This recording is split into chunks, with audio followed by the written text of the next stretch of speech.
I'm now speaking with Dan Lobdell, City Council at-large candidate. Dan, why did you decide to run for City Council at-large?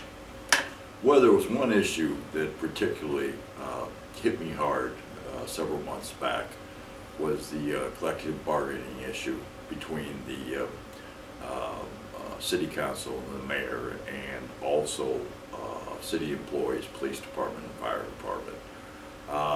The final result of that was that the police and fire department got collective bargaining rights, thus their wages and benefits stayed pretty much the same. But the city employees got hit pretty hard, in the tune of about $10,000 worth of benefits and wages. At that point in time, with my labor background, I decided, my voice counts, and I decided to run for city council at large at that time. For you to look at that issue and make the decision to act upon that, somewhere in your background, you had to have the seeds of activism already planted. Right. When did you notice those seeds first being there? I mean, what were you doing as a kid that would give you the confidence in yourself to step forward and have your voice heard? Because a lot of people are afraid to do that. Right, right. I agree. When I was younger, I was a little shy and timid, but as I grow older, like most people, they usually become a little more opinionated. And my roots are in labor. Of course, I got 2 college degrees, one from organizational leadership degree from Purdue University, and I also got a degree in general studies from IU. So I got the education, plus my roots are in labor. I started out at about 22 years old working for Zauner Corporation. As you well know, I worked there until about 1982 when Harvester went out, and there was 35,000 unemployed workers in this town at that time. All, it was a middle class job. You could afford a house, a car, raise a family, and it was middle class Fort Wayne. Because of that, that was really my first traumatic experience with finances.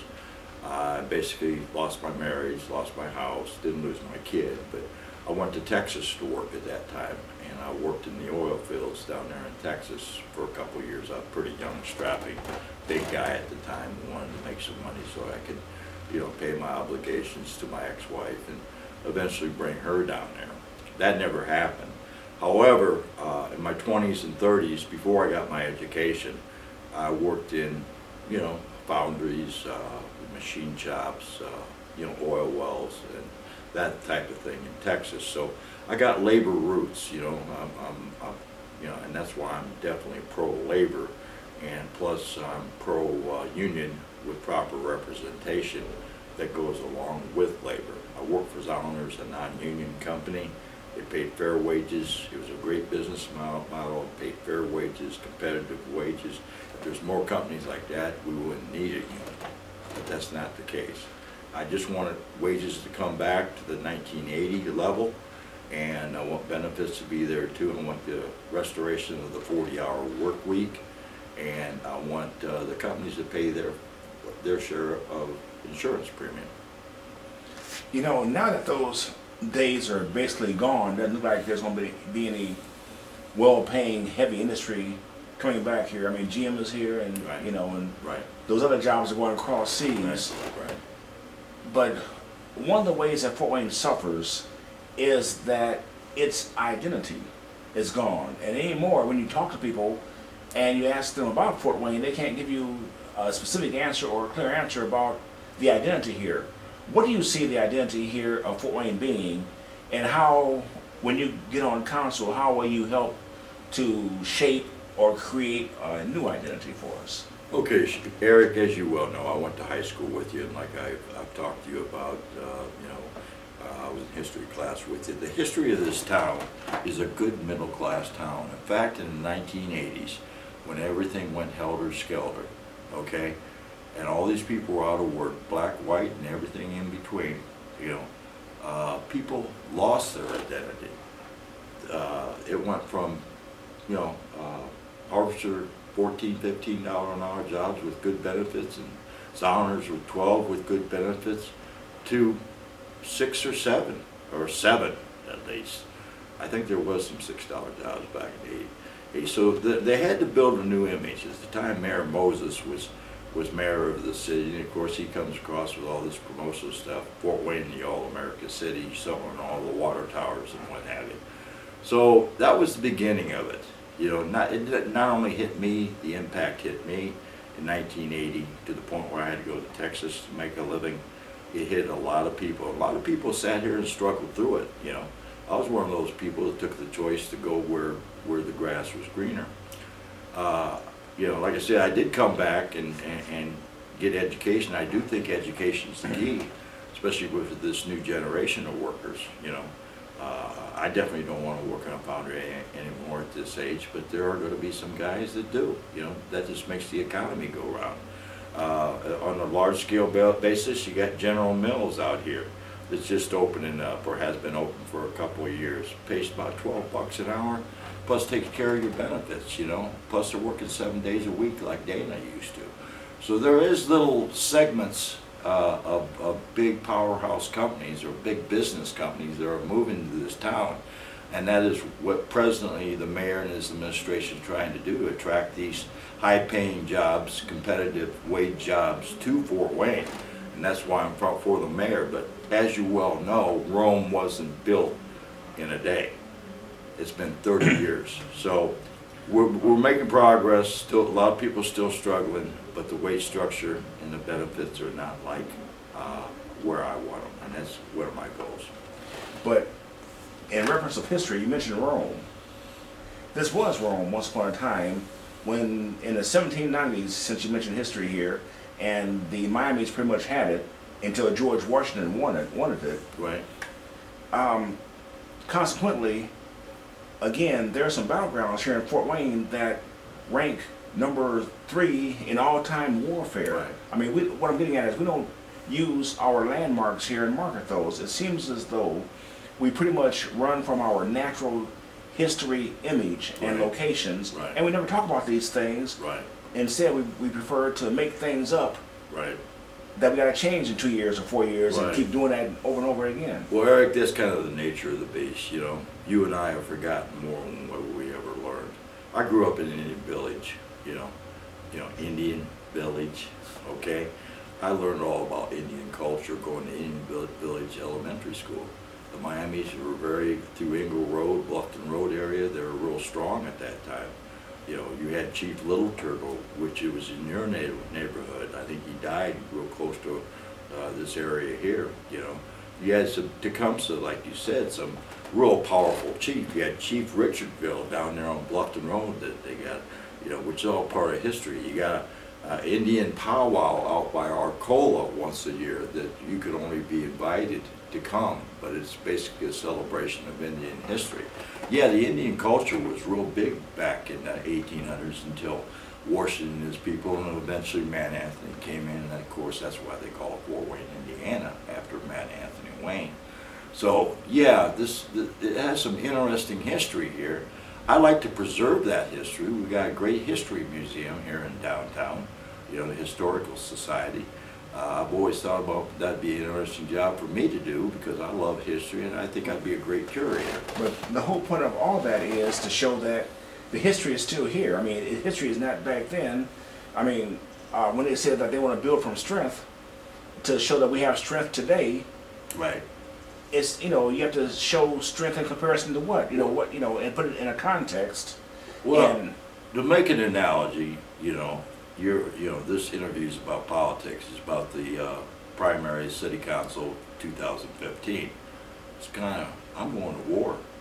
I got my bonnet on, you know. I want to win this race. Sure, it's small grassroots. Sure, I don't have a lot of money. Sure, I don't have a lot of organization, but I'm well known in this town. So I'm going after the fact that I will appeal to the people that know my character. Just like back in the Indian days, you had a war chief, and then you had the warriors. You had the hunters, and you had the gatherers, you know. If I had an organization, I know I could win this primary. But without an organization and money, as you well know in politics, it's pretty tough when you only got your name, and you're standing on your name and your issues. but you still had the courage to go forth and fight anyway. And I've been using that analogy for a long time, that you all are warriors, and other people say, oh no, we're not, we're just kind of candidates. No, you're warriors. But for some reason, you know, I mean, anymore in the society, the war metaphors are all over the place. Right. Okay, now you were involved in athletics. Yes. This team kills that team. Yes. You know, I mean, it's metaphors all over the place here. Right. And we don't tie all that together, and we can, if any place in the world could do that, it's right here in Fort Wayne. Right.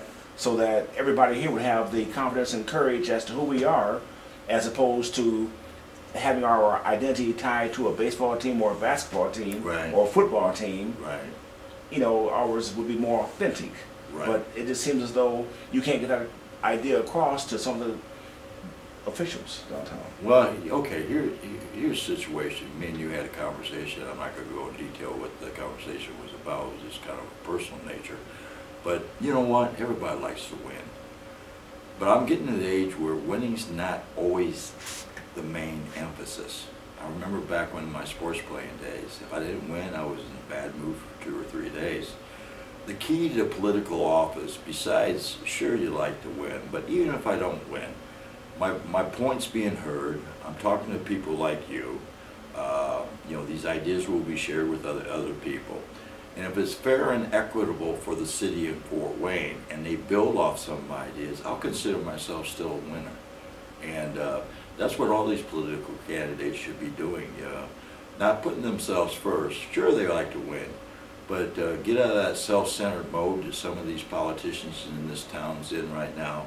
Quit thinking there's so much big shots, and realize that they were voted to be on city council, and that they got to answer to their constituents in their particular district. Now, my district's going to be all of Fort Wayne. I'm going to be going against John Crawford, for example. I like the man personally, but I don't agree with some of his ideas. So these are the things I'm looking forward to debate with some of the Republicans. And one more thing here, you know, for people who don't know you, you know, what are your key attributes as to why they want to vote for you? I mean, you just mentioned it not right there, but the real nut of the whole issue, what is about you that tells these people that you are the candidate for them? Well, getting back to history, Eric, which me and you love, okay? Well, remember reading the books about Abe Lincoln and Jeb Stuart and the Civil War and those types, and how they used to captivate you? Yeah, back in those days, I was a great history student. I was a Hoosier Scholar. I went to Indiana Boys State in high school because I was the best history student at Elmhurst High School when I went there. I started out being pre-law at Wabash College, ended up getting degrees from my PFW course. But back in those days, as I read history, I used to envision myself as being the character. You know, I envisioned myself as being Abe Lincoln, you know, failing and failing and failing again. He wasn't even a good soldier. Only to be the 2 most successful things he ever did was be senator and president of the United States. You know, a lot of people don't know that. I've always had this ability to fail, pick myself up, brush off, but you know, by my bootstraps and get it back and try it again. Now, my body doesn't my body doesn't do what I wanted to do like it used to when I used to be pretty strong and physical, but I still got a sharp mind. And I do understand politics, and I think a politician is just 1 step below a preacher. And that's just my personal belief. You know, you could take that with a grain of salt if you like. But my identity right now is running for office, getting people back to work, and getting honest with people. I'm tired of all this backroom politicking going on, and people having one-upmanship on each other. And I think a lot of it has to do with our politicians here in town. Thank you very much. All right. Thank you. And thank you for watching.